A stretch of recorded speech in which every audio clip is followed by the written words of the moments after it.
ভালো আছেন নিশ্চয়ই। বং রাধুনি রান্নাঘরের তরফে জানাই উষ্ণ অভিনন্দন। ফিরে এলাম নতুন ভিডিও নিয়ে। আজকে আমি আপনাদের কাছে যে রেসিপিটা শেয়ার করব, দেখে নিশ্চয়ই সেটা বুঝতে পারছেন যে টক দই। এই টক দই কতটা পারফেক্ট হয়েছে, কতটা সুন্দরভাবে জমেছে, সেটাই আপনাদের সঙ্গে আজকে শেয়ার করব। চলুন তবে দেখে নিয়মিত চ্যানেলটি আপডেট পাওয়ার জন্য চ্যানেলটি সাবস্ক্রাইব করুন, পাশে থাকা বেল আইকনটি ক্লিক করুন যাতে সমস্ত রান্নার নোটিফিকেশন সবার প্রথম পৌঁছে যায়।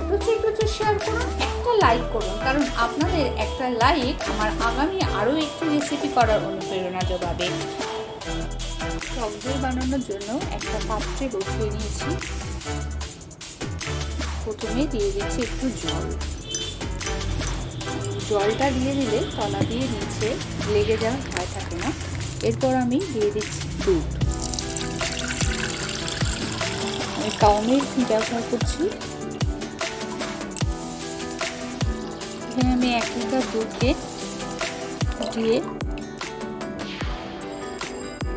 4 ভাগের 1 ভাগ কমিয়ে নেব। এটা 3 ভাগ দুধ থাকবে। 1 লিটার দুধকে ফুটিয়ে আমি 750 করে নেব।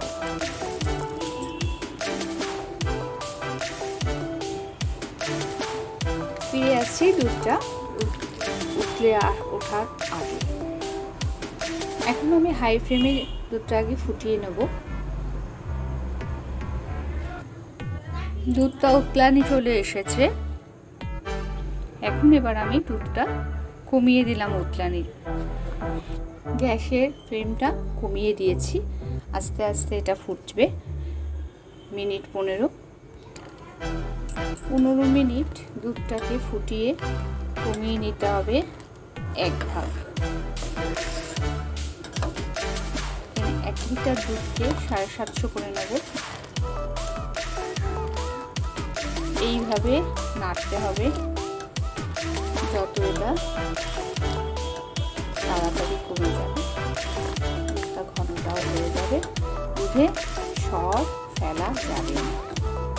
যদি আমি থেমে যাই তাহলে দুধে একটা উপর থেকে সর পড়বে। এই সরটা যাতে না পড়ে সেই জন্যই আমাকে এটা নেড়ে যেতে হবে অনবরত।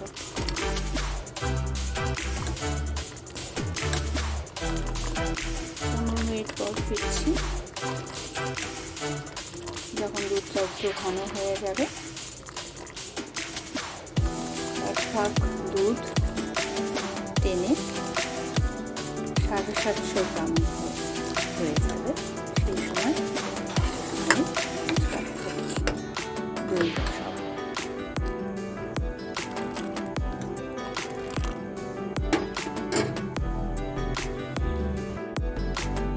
দুধটা এখন এই পর্যায়ে একদম ঠিকঠাক জাল হয়ে গেছে।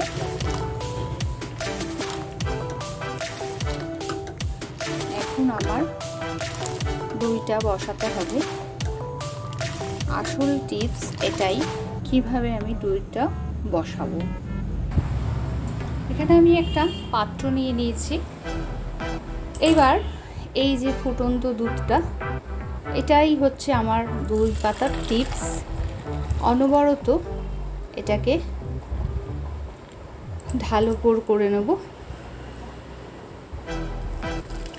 এই টেম্পারেচারটাকে ব্যালেন্স করার জন্য আমার ঠিক যেই টেম্পারেচারটা লাগবে সেটা আনতে হলে এইভাবে আমাকে দুধটা ঢালো করে যতটা উঁচু থেকে আমি এটাকে ঢালবো,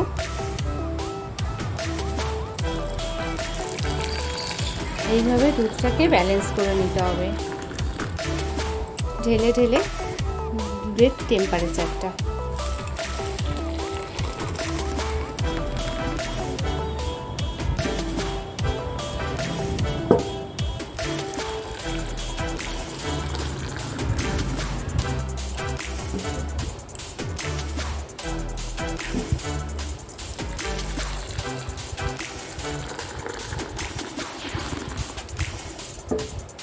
এটা একটু কষ্টদায়ক ব্যাপার, কিন্তু যেহেতু আমার এখানে খুব বেশি দুধ নেই, 1 কিলো দুধকে কমিয়ে আমি 750 করে নিয়েছি,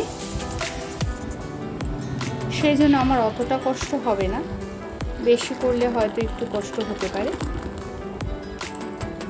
এইভাবে যদি দুধটা টেম্পারেচারটা ব্যালেন্স করে নেন খুব তাড়াতাড়ি হবে আর দুধটা খুব ভালোভাবে দইটা জমবে, খেতেও খুব সুস্বাদু হবে।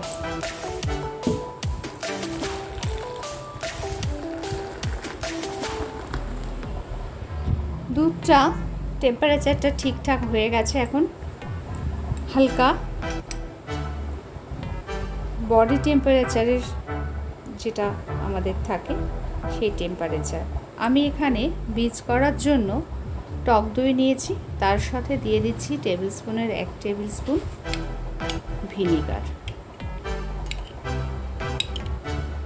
যেহেতু ভিনিগার দিয়েছি আর টক দই দিচ্ছি, এটা ব্যালেন্স করার জন্য দিয়ে দেবো 1 চামচের অর্ধেক চিনি দিয়ে দিচ্ছি, অর্ধেক চামচ চিনি। এটাকে ভালো করে নাড়িয়ে মিশিয়ে নিতে হবে।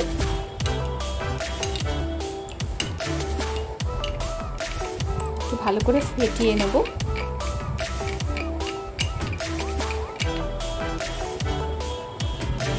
যখন এখানে দই, টক দইয়ের বীজ যেটা, সেটার সাথে চিনিটা দিয়ে ভিনিগার দিয়ে ভালো করে মিশিয়ে নিয়েছি, নিয়ে এবার এই পাত্রটার মধ্যে আমি এটা ঢেলে দিচ্ছি।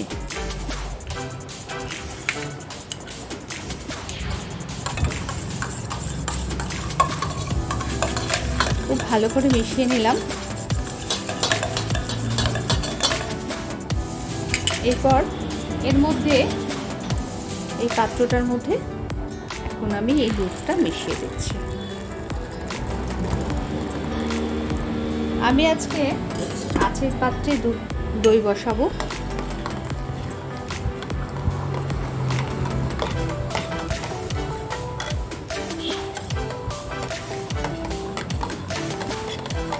ভালো করে মিশিয়ে নিচ্ছি, খুব ভালো করে নাড়িয়ে এটাকে মিশিয়ে নিতে হবে। এরপর এটা, এই যে বাটিটা, দুটো কাচের বাটি, এর মধ্যে আমি ঢেলে দিচ্ছি।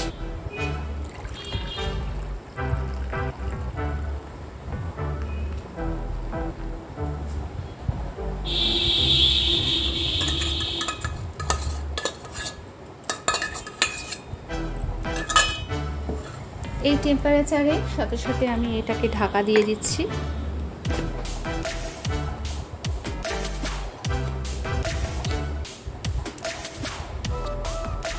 দেখতে পাচ্ছেন ঠিক এইভাবে কভার করে দিয়েছি। এখানে আমি একটা প্রেসার কুকার নিয়েছি। প্রেসার কুকারটার মধ্যে আমি প্রথমে এই টাওয়ালটা দিয়ে দিচ্ছি। এইভাবে দিয়ে একটা করে বাটিগুলো বসিয়ে দিচ্ছি। একটা বাটির উপরে আরেকটা বাটি বসিয়ে দিলাম। এটাকে আমি কভার করে বন্ধ করে দেবো। এটাকে এবার আমি এটা দিয়ে এইভাবে আটকে দেবো। এইভাবে এটাকে আমি আটকে ওভারনাইট রেখে দেবো। ফিরে আসছি, দইটা ততক্ষণ জমবে। ফিরে আসলাম, সারা রাত্র এইভাবে দইটা তৈরি হয়ে গেছে কিনা সেটা খুলে দেখব। প্রেসার কুকারটা খুলেছি, এবার এটা আপনাদেরকে দেখানোর জন্য দেখুন ঠিক এইভাবে বের করে নেবো আস্তে আস্তে।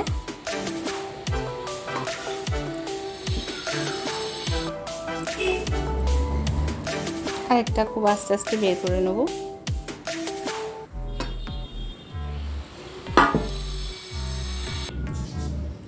দেখুন এবার আপনাদের আমি খুলে দেখাচ্ছি।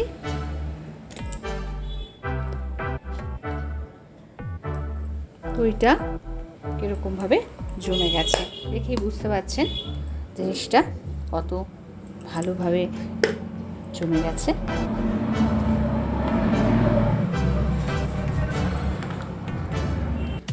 দেখুন কাচের বাটির মতো কত সুন্দরভাবে দইটা বসে গেছে। এইভাবে যদি আপনারা দই বানান বাড়িতে, এটা দিয়ে আপনারা রান্নার কাজে লাগাতে পারবেন, লস্যি করে খেতে পারবেন, দই করে খেতে পারবেন।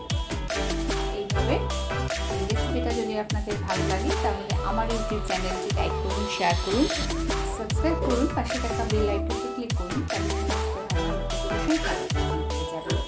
চলুন তাহলে আপনাদের একটু দেখিয়ে দিই দইটা কতটা সুন্দর জমেছে। এখানে একটা পাত্র নিয়েছি, এটাকে দইটা জমে যাওয়ার পর ফ্রিজে রেখে দেবেন, তাহলে দইটা একদম